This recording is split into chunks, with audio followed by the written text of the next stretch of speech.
நாங்கள் சொல்லுறோம் கச்சதீவை மட்டுமில்லை யாழ்ப்பாணத்தையுமே தமிழகத்துக்கு கொடுக்க சொல்லி தமிழக மக்கள் எங்களை பாதுகாத்துக் கொள்வார்கள். எப்போது எங்களுக்கு தேர்தல் வரலாற்றில் பாரிய வெற்றியை உருவாக்கிய சகோதரர் விஜய் அவர்களுக்கு எங்களுடைய வாழ்த்துக்களை.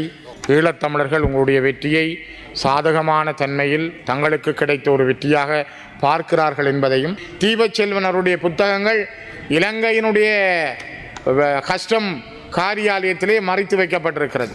குறிப்பாக அவருடைய பயங்கரவாதி சைனட் போன்ற நூல்கள், கோத்தபாயாவை புகழ்ந்து பாடியவர்களுடைய புத்தகங்கள் எல்லாம் இந்த நாட்டில் தாராளமாக உலா வருகின்றன. பழைய அரசாங்கங்கள் மீது நீங்கள் குற்றம் சொல்லுகிறீர்கள். பழைய அரசாங்கம் நியாயமாக நடக்கவில்லை, ஜனநாயகம் பேணப்படவில்லை, சுதந்திரம் வழங்கப்படவில்லை என்றெல்லாம் சொல்லுகிறோம். முதலாக எங்களுடைய தமிழ் மக்களுடைய இதயத்தை கவர்ந்த தமிழ்நாட்டு முதலமைச்சர் விஜய் அவர்களுக்கு இலங்கை தமிழன் அடக்கப்பட்ட தமிழன் என்ற ஒரு தமிழ் குரலாக பாராட்டுகளை தெரிவித்துக் கொண்டு, முக்கியமாக கதைக்க வேண்டிய விடயம் இந்த மின்சார தடை. அது வடக்கு மாகாணத்தில் தீவு பகுதிகளில் மின்சாரம் என்பது வழங்கப்படுவது இல்லை என்பது ஒரு மிகப்பெரிய குற்றச்சாட்டு.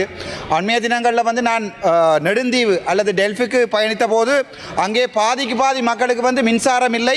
ஒரு கிழமையில் கிட்டத்தட்ட 7 நாட்களில் 5 நாட்கள் மின்சாரம் இல்லை. ஸோ இந்த தீவு பகுதிகளில் நீங்கள் கச்சதீவை விஜய் கேட்டிருக்கிறார் என்பதற்காக சொல்லியிருக்கிறீர்கள். உங்களுடைய ஜனாதிபதி கச்சதீவை தரமாட்டார் என்று.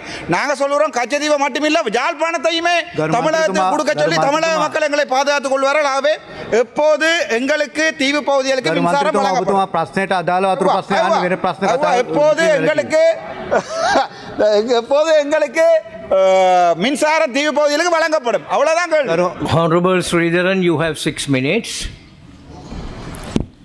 கௌரவ பிரதி சபாநாயகர் அவர்களே, இன்றைய ஃபுட் சிட்டி சம்பந்தமான தலைப்புகளுக்குள் மிக முக்கியமாக தமிழ்நாட்டிலே நடைபெற்று முடிந்திருக்கின்ற தேர்தலில் தமிழ்நாட்டினுடைய ஒரு நடிகராக இருந்த நண்பர் விஜய் அவர்கள் ஒரு பாரிய வெற்றியை அந்த தேர்தலிலே பெற்றிருக்கிறார். ஈழத்தமிழர்கள் சார்பாக இந்திய வரலாற்றில், குறிப்பாக தமிழ்நாட்டினுடைய தேர்தல் வரலாற்றில் பாரிய வெற்றியை உருவாக்கிய சகோதரர் விஜய் அவர்களுக்கு எங்களுடைய வாழ்த்துக்களை இந்த உயர்ந்த சபையினூடாக நான் தெரிவித்துக் கொள்கிறேன். புகுமுக அரசியல் கட்சியாக புரட்சிகர அரசியல் பிரவேசத்தை ஆரம்பித்த தமிழக வெற்றிக் கழகம் இன்னும் தெளிவும் திடமும் மிகுந்ததாய் தங்கள் அரசியல் பயணம் தொடர ஈழத்தின் உறவுகள் சார்பில் எங்களின் உடனிருப்பும் உறுதுணையும் என்றென்றும் உங்களோடு இருக்கும் என்ற நம்பிக்கையையும், ஈழத்தமிழர்கள் உங்களுடைய வெற்றியை சாதகமான தன்மையில் தங்களுக்கு கிடைத்த ஒரு வெற்றியாக பார்க்கிறார்கள் என்பதையும் இலங்கையினுடைய இந்த உயர்ந்த சபையினூடாக நான் நண்பர் சகோதரர் விஜய் அவர்களுக்கு இந்த இடத்திலே பரிமாறிக்கொள்ளுகின்றேன். குறிப்பாக எனக்கு முன்னர் பேசிய பிரதி அமைச்சர் அவர்கள் குறிப்பிட்டது போல, மலையகத்திலே ரத்தினபுரி மாவட்டத்தினுடைய காவத்தையில் நீலகாமம் தோட்டத்திலே இராணுவத்திலிருந்து விலகிய கூலிக்காக அமர்த்தப்பட்ட காடையர்களால் அங்கிருந்த தோட்டத்தினுடைய ஒரு பெண் உட்பட 2 பேர் மிக மோசமாக தாக்கப்பட்டார்கள். இந்த நாட்டிலே அரசாங்கங்கள் மாறி வருகின்ற பொழுதெல்லாம் பல தலைவர்கள் மாறுகின்றார்கள். ஆனால் கௌரவ பிரதி சபாநாயகர் அவர்களே, மலையகத்தில் இருக்கிற மக்கள் தங்களுக்கென்று ஒரு சொந்த நிலம் இல்லை. அந்த சொந்த நிலத்திலே ஒரு சின்ன கொட்டிலை போடுவதற்கு கூட அவர்களுக்கு இந்த நாட்டிலே உரிமை இல்லை என்பதைத்தான் இந்த நாட்டினுடைய அந்த நீலகாமம் இடத்திலே நடைபெற்ற தோட்டத்திலே நடைபெற்ற விடயம் என்று சர்வதேச சமூகத்தினுடைய பார்வைக்கு வந்திருக்கிறது. அதிலும் குறிப்பாக சமூக வலைத்தளங்கள் உறவுகின்ற இந்த காலகட்டத்தில் தான் இந்த செய்தி வெளியிலே வரக்கூடியதாக இருந்தது. சமூக வலைத்தளங்கள் இல்லை என்றால் நான் நினைக்கிறேன் இதைப்போல 1000 பிரச்சனைகள் கிடங்குகளிலே மலைகளிலே அது தாக்கப்பட்டிருக்கலாம். நாங்கள் உலகத்திலே இன்று மனிதனுடைய முன்னேற்றம் பற்றி பேசுகிறோம், பல மனிதர்களுடைய வளர்ச்சிகள் பற்றி பேசுகிறோம்.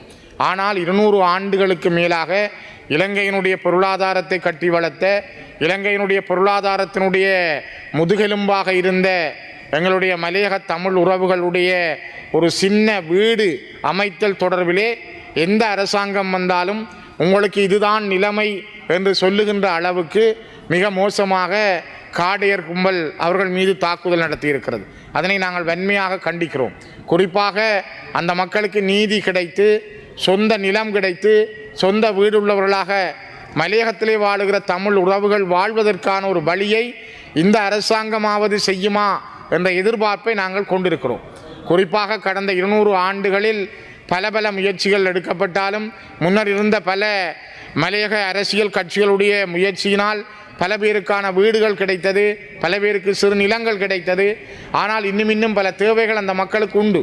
அந்த தேவைகளிலே மிக பாரிய அளவான தேவை அவர்களுக்கான குந்தி இருப்பதற்கான நிலம்.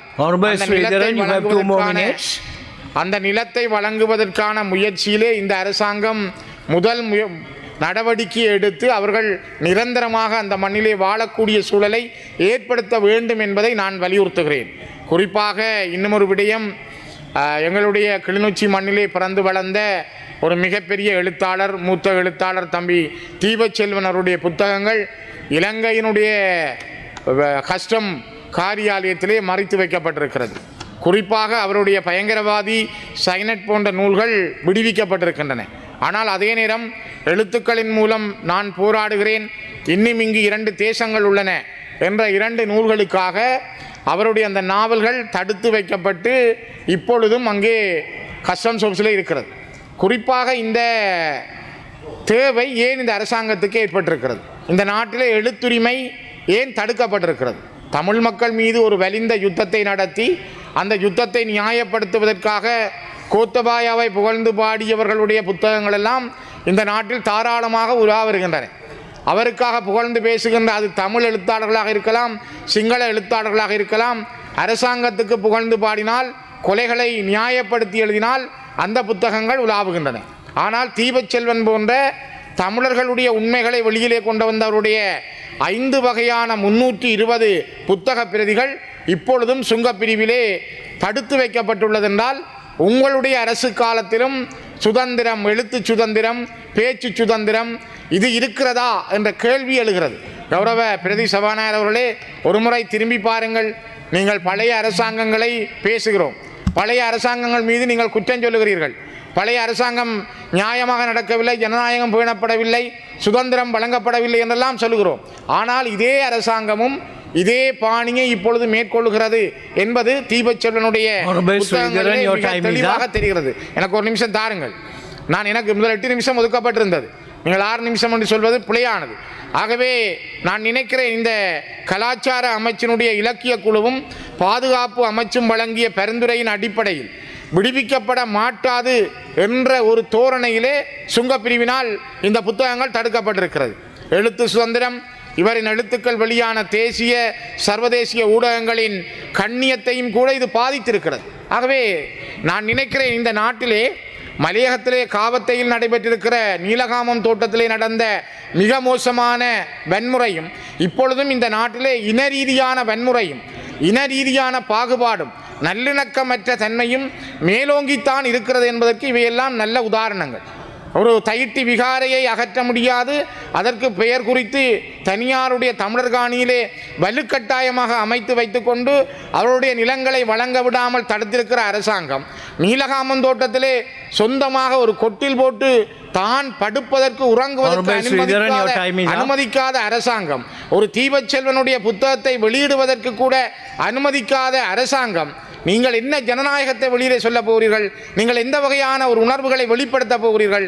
உங்களுடைய காலமும் கடந்த அரசாங்கங்களுடைய காலம் போல் வன்முறையும் துப்பாக்கி கலாச்சாரங்களும் அல்லது இனங்களை மதிக்க தெரியாத சகிப்புத்தன்மையற்ற ஒரு அரசாங்கத்தான் நீங்கள் இருக்கப் போகிறீர்களா என்பதை தயவு செய்து உணர்ந்து கொள்ளுங்கள், திருந்துங்கள். கடந்த காலங்களையாவது பார்த்து திருந்தி இனிமேலும் நல்லிணக்கத்தையும் இந்த இனங்களுக்கு இடையிலான ஒற்றுமையையும் கொண்டு வர ஒரு புதிய முயற்சியை எடுங்கள் என்று நான் இந்த சபையினூடாக வலியுறுத்துகிறேன்.